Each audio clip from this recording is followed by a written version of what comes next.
So అందరికి welcome to my channel. So మేము రీసెంట్గా అరుణాచలం వెళ్ళి స్వామివారి దర్శించుకోవడం అయితే జరిగింది. సో దర్శనం చాలా చక్కగా మారింది. సో తిరుపతి నుంచి మనము అరుణాచలానికి వెళ్ళడానికి ఇంకా ట్రైన్స్ అయితే అందుబాటులో ఉన్నాయి, బస్సులు కూడా ఉన్నాయి.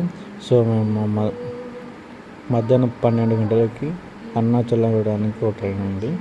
సో పంపాని ఎక్స్ప్రెస్ అయితే ఉంది. సో ఆ ట్రైన్ ఎక్కితే మనం కంపల్సరీగా మధ్యాహ్నం 3:30కి మనం దిగేస్తాము అరుణాచలంలో.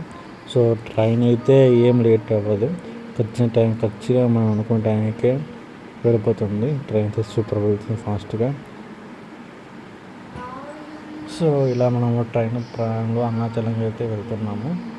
సో ట్రైన్లో వెళ్తేనే కొంచెం బాగుంటుంది, బస్సు కన్నా తర్వాత వెహికల్స్లో కన్నా ట్రైన్లో వెళ్ళేప్పుడే ఆ చుట్టుపక్కల ప్లేసెస్ వెళ్తున్నప్పుడు చల్లని పచ్చదనంలో చాలా బాగుంటుంది.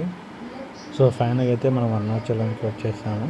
సో ఇదే తిరుమల రైల్వే స్టేషన్.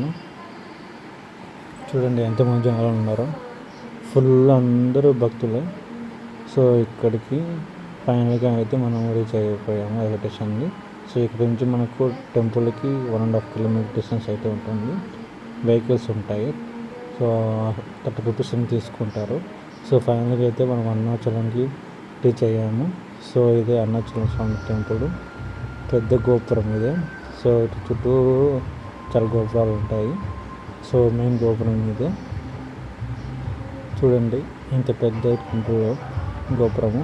సో చుట్టుపక్కల ఇది కొంచెం గోపురం అనుకున్న ప్లేసెస్ చుట్టుపక్కల అంతా మనకు దేవునికి సంబంధించిన అన్నీ అమ్ముతూ ఉంటారు. సో ఫైనల్గా అయితే మేమైతే శ్రీ రమణ మహర్షి ఆశ్రమంకి అయితే రావడం అయితే జరిగింది. సో అరుణాచలం రీచ్ అయినాక ఫస్ట్ మేము రమణ మహర్షి ఆశ్రమం వెళ్ళాము. సో హాఫ్ అన్ అవర్ ఉన్నాక రమణ మహర్షి ఆశ్రమం వెళ్ళినాక మనకు చాలా మైండ్ బాగుంటుంది ప్రశాంతంగా. సో మా తర్వాత మేము అరుణాచలం స్వామి దర్శించుకోవడానికి లోపలికి అయితే వెళ్తున్నాము. సో ఇక్కడ టెంకాయ పెట్టి తర్వాత ఆరతి ఇచ్చుకొని చాలామంది స్వామి దర్శించుకోవడం జరుగుతుంది. కొందరైతే గిరి ప్రదక్షిణ చేస్తూ ఉంటారు. సో ఆ గిరి ప్రదక్షిణ ఎలా చేయాలో ఎట్లా అని మొత్తం నెక్స్ట్ వీడియోగా మీతో షేర్ చేసుకుంటాను. సో ఫస్ట్ అయితే ఒక టెంపుల్ అయితే చూపిస్తాను.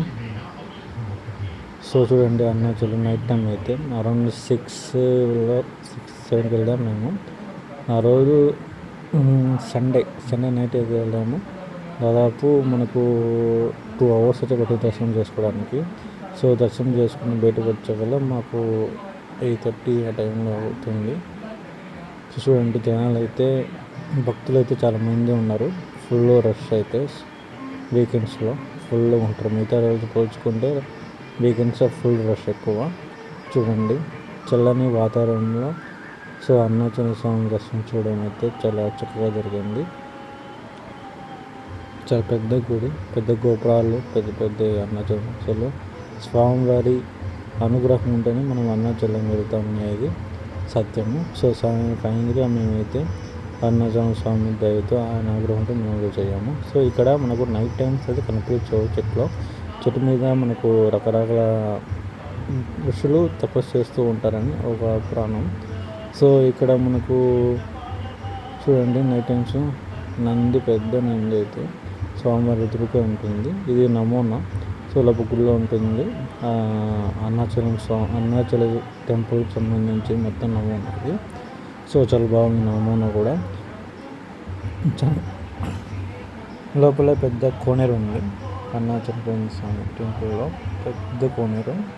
సో అంత పెద్ద టెంపుల్, ఇంత పెద్ద ఎకరాల్లో కట్టడం చాలా గ్రేట్. సో ఇప్పుడు చాలామంది భక్తులు వస్తూ స్వామివారి దర్శించుకోవడం అయితే జరుగుతున్నది. సో ఇట్లా నైట్ అంతా మేమైతే అరుణాచలం స్వామి దర్శించుకోవడం మంచిగా జరిగింది. సో నెక్స్ట్ వీడియోలో మీతో షేర్ చేసుకుంటాం.